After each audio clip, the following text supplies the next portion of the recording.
Hey there! So today I'm going to show you simple ways AI can help tailor messaging. Now the keyword here is tailor because these journalists and editors, when they are putting out these queries, they are expecting expert human-led quotes or information. They don't want anything created by AI or ChatGPT, which we'll be using today for this video. If they wanted something from AI, they could have generated it themselves and then used that within their content. So now this is only to help you edit your quote so that it reads more to the tone or the style of the publication or what the journalist might want. And your starting point would be the quote. So let's say the journalist put out a query. So SEO trends in 2026, it's a quite common query that comes through, especially this time of the year. So this is the query, and then this is your quote. Now, I actually asked my boss to, create this quote, and it's extremely conversational. It's in his voice, his examples and everything here included. So now today I'm going to show you how you can edit the tone, style, so that it reads more in line of what the journalist or publication might want. Okay, so let's get started.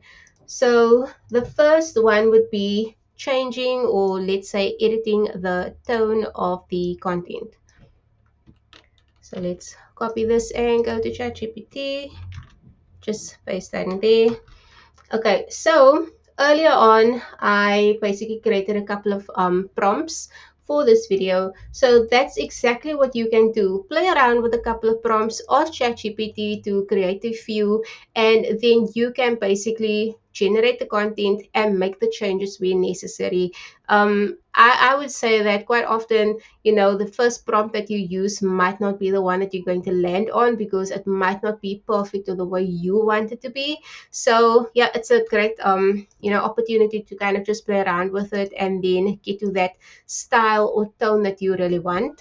So because this is much more conversational, I think for a publication writing for the younger generation, it might work.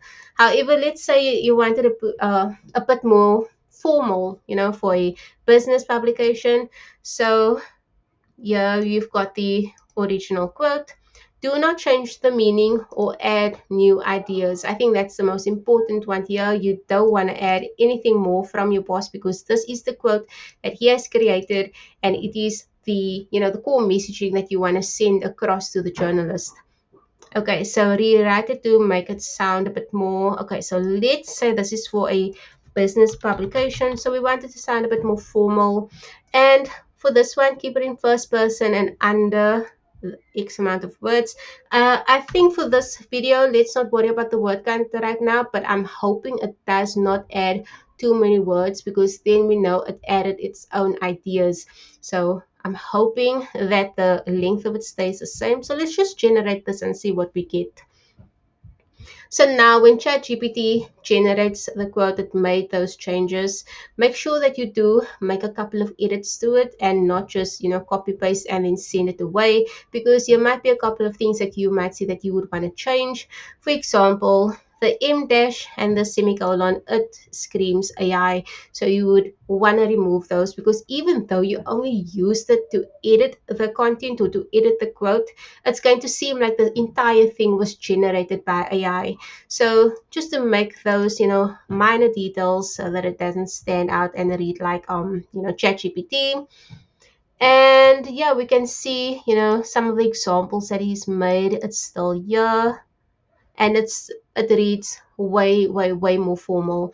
So this is what you can do, to change the tone and the style, and not just to make something more formal, to make it, a bit more but more sophisticated using, let's say it's a fashion publication, so you want to use words like glamorous or fabulous or something like that. So then, yeah, you can definitely change the tone. And then next, we can also, let me check. So the next one would be to change the quote for different publications. So let's say you've got a journalist and they are writing for a, should I say business? Okay, let's say sales. Okay, so let's use sales because this is in SEO. This is the SEO industry. So something that's going to be a bit more different would be sales. Okay, so this is my original quote. Keep my voice and my point of view exactly the same. Reframe it for a journalist who covers. Okay, so let's go with sales for this one. And then highlight the most relevant angle for that audience. So now this is more tailored to a journalist who writes for sales publications, a sales website. So let's just see if the wording changed a bit. Okay, so it actually mentions sales teams in here so that it stands out more and shows its relevance for that journalist or that publications. If you want, you can, add a few more. For example, this is people won't search, but something that would stand out way more for that journalist or to that journalist would be, for example, buyers won't search. So that type of jargon or wording that will stand out a little bit more to that journalist. It helps you, or should I say, you stand a better chance of getting your pitch accepted, against all the other pitches that gets sent to this exact same journalist. Yeah. So next, so I just mentioned that a journalist gets a lot of pitches. They get hundreds each week. And then making their way through all of these different pitches, it takes up so much time that it's easy for them to just say, okay, I'm just going to skip this one. It's too long. So you'd want your pitches to be, a little bit more concise, easy to scan, so that, the message is there, just stands out to them. So this is the next prompt that we have over here. So let's just copy that in. Okay, paste that in. Okay, so here's the original quote. Do not add new ideas or opinions. Tighten it for clarity and flow. Make it easy for a journalist to scan quickly. Now, it can easily make this a bit more concise. For example, cut down on the wording because here is a lot of examples here. And it might even add spacing so that the core message is still there. So let's see what it comes up with. I think either one of those would be good. Okay, let's just wait for it to generate. Okay, so it's slightly shorter, it's slightly more concise. I would say this would work for a journalist because you also don't want it to be too short and then you didn't really quite bring your message across. So I think this length works perfectly. There are still examples and everything included, but again, you just want to make these minor edits so that, it doesn't stand out as AI. But yeah, it's a little bit more concise and I think it's way more scannable. But I think around here would be a good opportunity to maybe add a space to have two paragraphs so that it's extremely way more easier to scan. And the last one we have is to tailor a quote to a news hook.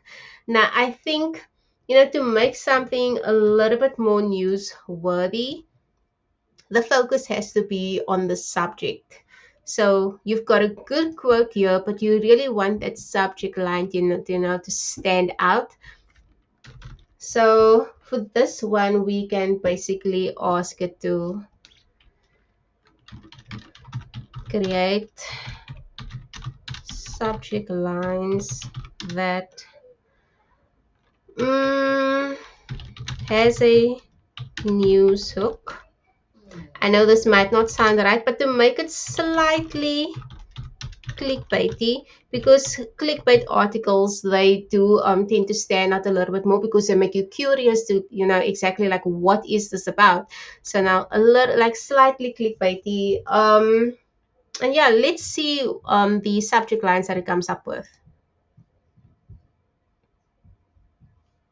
Okay, so search is dying, but not the way you think. So why is strategy might be irrelevant by 2026. So all of these, they read extremely well to this quote that was created. So you can just choose one that really, stands out. So this doesn't have anything, to do with, editing the tone or the style of this. Like, the quote is exactly the same. However, if you want your pitch to stand out a little bit more, you want that subject line that's going to grab the journalist's attention, and this is a great way to do that. So yeah, thank you so much for joining, and catch me next time in, a few more ways in which we can tailor your emails or your messaging so that it stands out to the journalist.